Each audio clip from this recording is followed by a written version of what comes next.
Shalom,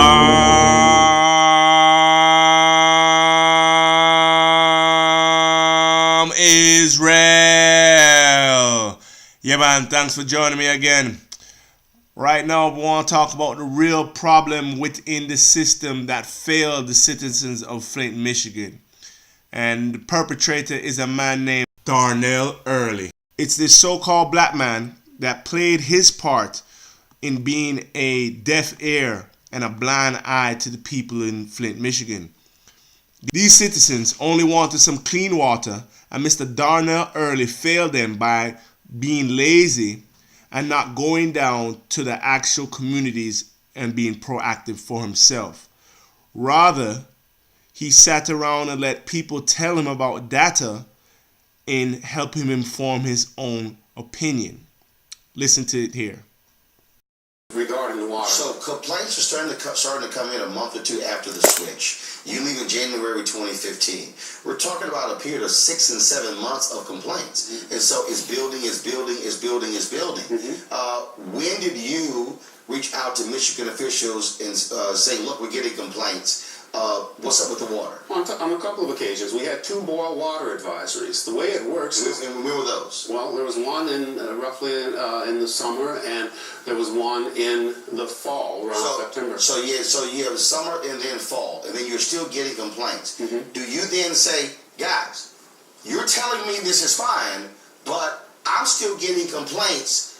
Clearly something is wrong. What is the conversation you're having with Michigan officials as the complaints stack up? Well, at this point, I've lost confidence in the fact that I'm being told that everything is fine because we can't seem to get ahead of the issue of contamination. And let me also be very clear. When we talk about contamination at that point, the idea of lead contamination and lead leaching into the water was not an issue. It was the treatment of the water for the contaminants that are normally found in transmission systems for E. coli and other bacterial treatments. So you lose confidence in them, then what happens? Do you say governor? Do you say lieutenant governor? I don't trust what these folks are telling me. No, what I did was I sought a third-party water treatment expert firm through requests for proposals to come in and provide another set of eyes on the data to get another independent look at what was going on. In the meantime, I was advising the governor and the Department of Treasury because both of those state agencies monitor the work of emergency managers. So here we have a man who has wasted taxpayers' dollars to pay for the second opinion of data rather than paying for the actual aid needed to relieve the citizens of Flint, Michigan from the heavily contaminated water as an emergency. Meanwhile, his title and job was the Flint, Michigan Emergency Manger. So you should respond in a haste-like mode once you gather a good amount of information as a fireman would in an emergency. So he was a Flint, Michigan emergency manager, but did not respond as a fireman would in an emergency. And it is shameful to see a brother bow down to the wickedness and fall suit into this corrupt society. Now, this obvious cover-up is exposed by a lady called Leanne Waters, and she talks to Roland Martin and gives her truth about the issue. She lets it be known that Mr. Earley is lying, and on the day that they were there in Washington, D.C. for the congressional hearing, before they went to the Congress, they came on Roland Martin's show. And she lets it know that he was lying and that he was very ridiculing and condescending when they would bring vials of hair and the contaminated water into those meetings in the city of Flint. And so now, and that day, he lied right before he went to Congress. So what do you think him doing at Congress? Him lie again, right? A lot of it was lies. A lot of it was lies and him just trying to cover himself. And when you say, so what did he say? What did he say that you say were lies? Well, Detroit Water came forward April 15, 2013 with a contract for the city of Flint that would have saved them $800 million over the course of 30 years compared to the KWA. That is not what we just heard from him. So he said, of course, that there was an opportunity to save money, if you will, because of their resources. Right, and that's not true. Detroit was willing to make it worth our while to stay with Detroit, and none of this would have happened. What about when he laid blame in terms of responsibility? Oh, he is still responsible. He was saying that he's not, but he is. Because he said no one was coming to him telling him to do otherwise. Yes, people did come to him and say otherwise while he was came to him. Citizens. They went to him directly. Yes, there are citizens. Who verbally talked with him. Yes, there are citizens that talked with him about this. One of them is actually here today, and nothing was done for us. You say here today? Yes, he's here with me today. And you're here because of today's testimony on Capitol Hill. Yes, sir. Rochelle.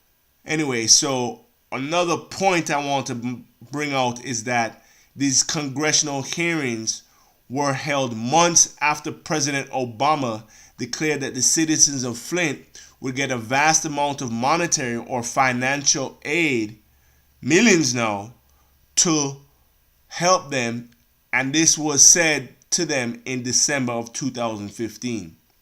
The congressional hearings were not held until March of 2016, after Obama said in 2015 December they were going to get help within a week. Many more lies were told and have been told since then by bureaucrats. Some of these bureaucrats even got caught in their web of lies and deceit in the paperwork that they filed and have been arrested and charged. However, I have not seen Mr. Darnell Earley charged for his part. Do you believe that there simply wasn't a sense of urgency on the part of officials on the ground, but also in the state? All right, well, let me correct you on that, because I was at those meetings, and I was one of the people there being ridiculed and dismissed. There were many people on the ground bringing in vials of hair, all of us showing rashes. When you say those meetings, give us the timeline. City council meetings, January 2015. Gotcha. Through April, May 2015. So the switch was made in early 2014, and then the problems began to build up. And then all of a sudden, they really came to a head in January 2015. Then a report comes out in March 2015. And when were folks... Now I'll leave you off lastly for you, Uno, to listen to Deborah Lester and Akoti and another resident of Flint, Michigan, speak about the problems they had to Roland Martin. Remember now, we have a greater judge, and his name is Yahuwah of Hosts. You heard the interview there with Darnell Earley. Wanted to get your thoughts, your assessment. Well, I'm a resident of Flint, a new resident actually. I've been here several years, and during this time I've been experiencing the hair loss and all the same things that a lot of the residents are experiencing, rashes and everything. But one of the things I heard that Mr. Earley stated that you were overwhelmed, I guess, with this situation that happened. With being overwhelmed, was there a reason why you couldn't have went directly to the governor just to say there's an issue that's going on here in the city of Flint, we need to address it, there's a crisis, and instead of trying to communicate the way that you did or the way that you handled it, there was no way to go directly to the governor and sit down and fill him in exactly step to step? And so I leave you with this holy scriptures, my brothers and sisters in Flint, Michigan, and also down in Mississippi and where these other states where they're also finding heavy lead contamination in the water. A Psalms of King David, being King Dawid or Melech Dawid. Psalms 37 verse 1. Fret not thyself because of evildoers, neither be thou envious against the workers of iniquity.